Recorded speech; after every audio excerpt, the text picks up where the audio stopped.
më të respektuarit të krijuesi të Zoti janë njerëz të cilët janë të devotshëm. Do thotë njeriu i devotshëm tek Zoti është shumë i respektuar. Prandaj A ka mundësi me më shpjegu fjalën devotshmëri, që ta kuptojna mirë, edhe ato që se kuptojnë mirë gjuhën shqipe. Kush është i devotshëm? Pyetjen që më vanat, pyetja, çka është fjala devotshmëri? A ka mundësi me qenë njeriu i respektuar pa qenë i devotshëm? S'ka mundësi, kjo është çelësi. Prandaj i devotshëm është ai i cili i implementon dhe i praktikon fjalët e Zotit. Do të thotë urdhnat e Zotit që i respekton dhe i praktikon, njeriu është i devotshëm. Dhe ndalesa, se Kurani është urdhna dhe ndalesa. Nëse ti largohesh nga harami, nëse ti je i drejt, je i devotshëm dhe je me moral të lartë, ke dinjitet, faktikisht i respektuar te Zoti.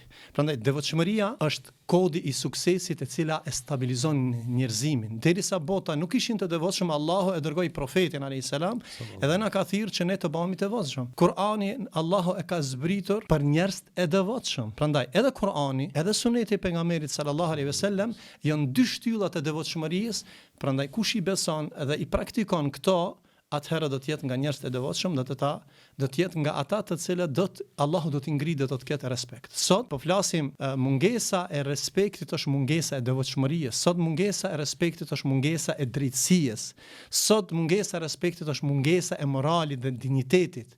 Prandaj këto tre komponentet janë çka e bën një standard të lartë shoqëror dhe i largon prej kaosit. Edhe kur më shumë bota nuk ka qenë e çoroditur dhe më e pa respektuar.